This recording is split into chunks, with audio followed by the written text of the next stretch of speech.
Okay. I think the thing that I am asked most often when I'm training people about how to use social media, because I really want people to approach social media from a right brain aspect, selling from their heart and not selling using ads. When people start trying to do it, if they start bumping into walls and they're like, I don't know how to do this. I'm struggling with this. Can you help me? And so I'm going to make this video to try to help you figure out my train of thought. And maybe you can use this same train of thought for when you're going to post things on Facebook. And so a lot of it in the beginning, when I was posting on Facebook, I really was just telling a story. That was my like, there wasn't even a goal to it. It was just, it's the only way I knew how to do it, because there weren't any ads out there to post. There weren't graphics. There weren't pictures. There were no promos or anything like that. And so all I knew to do was almost do it like a diary. This is what went on today. Someone else contacted me. One of my customers contacted me, and this is what they told me. And isn't that exciting? As time has progressed, because you run out of content after a while, what I find myself doing is, usually I'll have a conversation with Jetty, for example, and I'll say, isn't it ridiculous that people think this? Or isn't it weird that people can get so stuck in the rut of the fact that they think this is network marketing and that network marketing is slimy, for example. I'll have a conversation with him. And I'll start, over the conversation, I'll start having these ideas come up. I'll start thinking, why is that? I start getting into the psychology of it. Why is it that people think that? And what could I say to a person if there were no boundaries? Okay, think of it like this. Facebook is like this. There are no boundaries because a person can't argue with you until you've made your whole point. Okay? So when you post a status on Facebook, you can make your whole case, and you see these long-winded posts that I post, so you can make your whole case before someone can say, yeah, but. So what I think to myself is, okay, if I wanted to overcome the objection of the fact that people think that network marketing is tricky, a scheme, whatever, I begin to talk about that in the form of a post. I just start typing something like, and I'll post some examples below, because I know you guys read a lot of my long statuses, but I'll try to post some examples below this video. But basically, as I begin to type, I basically begin to unravel the argument. Seems today that people think that network marketing is this, that, or the other. Or I was thinking about the fact today that when I started with Plexus, I remember thinking I would never do network marketing because of the following, and then list some common objections. And then I start talking about how exciting it is to figure out that doesn't happen to be true with Plexus. And I'm unraveling an argument. I'm overcoming an objection, and I'm doing it from a right brain perspective because I'm telling a story that people can relate to, and they're also probably relating in their hearts and their minds about the fact that they probably do think those things, or they have thought those things, or whatever. Another objection is a lot of these companies, especially some of these companies that have popped up locally, around here in the last couple of years, have things about them that are kind of slimy. For example, if they have to stock a lot of product, okay, well, we don't have to do that. So as I think to myself, okay, well, one of the things that people don't like is stocking a lot of product, or basically buying a rank, okay? Because a lot of these companies, you may not even be aware of this, a lot of these companies out there require you to have so much volume every month as a team, collectively, or in order to reach a rank, whatever.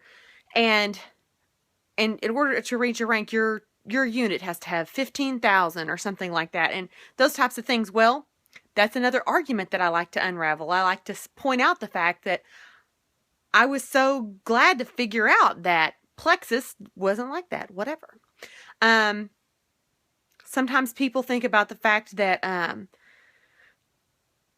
working for a company that their products don't work. or the products are not great. I can talk about the upside about Plexus with that, okay? I'm making a status. I'm unraveling someone's notions.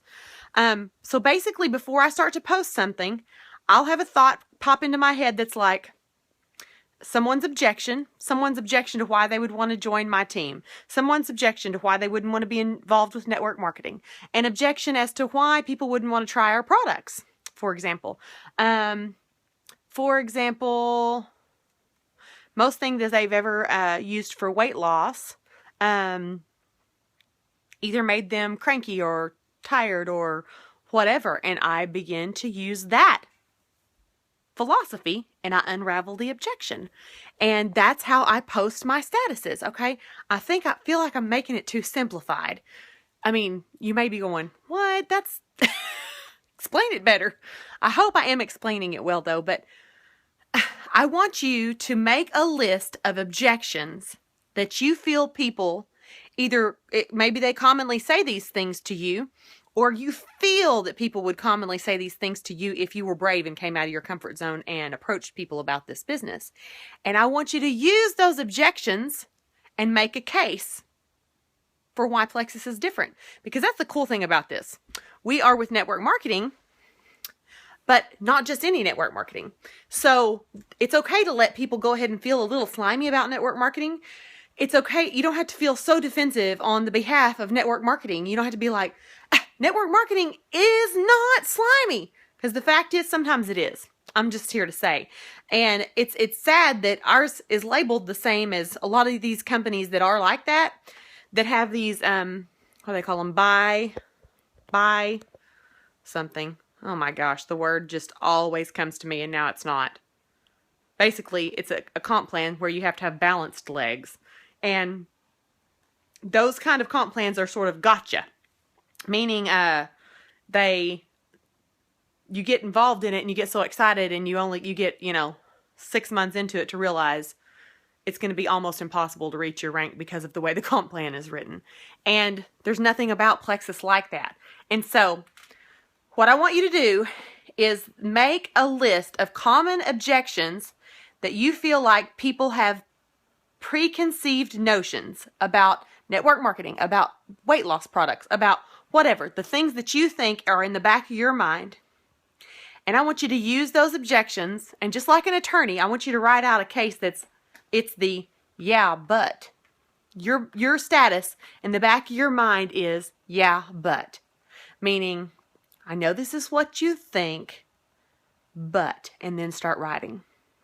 Start saying, oh gosh, here's the thing. I think it's going to be too hard for me to explain all these objections to you or explain all these statuses to you. I think it'll be better if I post them below this video so that you can sort of see what I mean. And actually, if you just go on my page and look, every status that I ever formulate,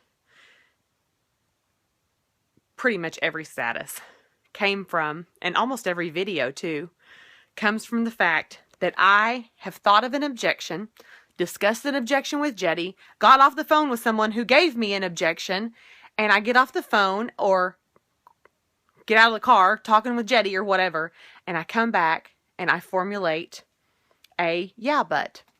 True. Always in my mind I'm thinking, you're probably right about most companies, but with Plexus, and then I start writing. And I formulate a story and I put it in words without ads and graphics that tells my perception of it, that tells why I got involved in it. And you want to use a lot of words and phrases that give a very strong heart connection with people. And I'll try to highlight that for you guys in the statuses too. It's you want to really reach people in a way that says, but without saying I understand what you think. I'm trying to think of the most concise way to explain myself here. Overcome the objection by telling a story. Tell it from your heart. Overcome people's fears. And you get to make your whole case before they can interrupt you. And if you can get them reading it, and in the first few sentences, you don't sound like an ad, If you can accomplish that, if you can accomplish that, make it your goal that your first 3 to 5 sentences sound nothing like an ad.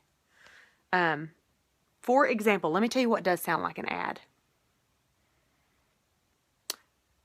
Have you made your New Year's resolution yet? Sounds like an ad. Almost any question that you open with sounds like an ad. For example, did you, something about weight loss. Have you already fudged up your New Year's resolution? Any of those types of things, those questions, when you open with a question, and I'm not picking on anybody because everybody does this. Everybody does this.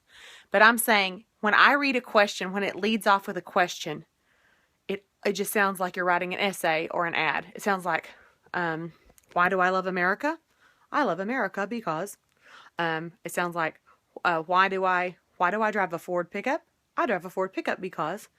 And that's not catching to people. What's catching is you just open with your own story. The first 3 to 5 sentences, if they can be catching, and I don't mean like fabulous catching, I mean sneaky catching, meaning they're on the 6th sentence before they realize, oh my gosh, she's convincing me of something here. Okay? You got to be sneaky. I hope this helps you guys. If it doesn't, I'm going to have to come up with a better way to explain it. But hopefully this will help. I want you to write down common objections, and I want you to start making a case. And if your first 3 to 5 sentences are not, like I said, they don't have to be like the opening of a novel. They mostly just need to be very transitional from a person. They start reading the first sentence, and next thing you know, this is how you do on Facebook. The next thing you do, you've read the 2nd sentence. And if you can keep them in there to the 4th or 5th sentence, they're already starting to retain what you're saying. It's already sticking. And then by the 6th sentence, the 7th sentence, whatever, they're buying into it. They're going, okay, I've already read half of it now. I might as well read the whole thing. And you get a chance to make your entire case. Get to make the entire case before they can interrupt you, because they're going to read the whole thing. Now, if you can start doing this, you will see a breakthrough in your business. If you will concentrate hard on it this week and make this your number one goal to do this effectively once a day this week, effectively do 1 post a day. You do other posts too if you want to, but do this effectively once a day for a week. It'll become priority to you, because you'll be like, oh my gosh, I started getting private messages from people that I didn't even know were reading my statuses. You know why? Because they weren't reading your statuses. They do like this. They scroll right past you while you're advertising, wasting their time. They're wasting their time. They're thumbing past your ad. But when you tell a story, when you overcome an objection, I'll post some examples. Okay, toodaloo.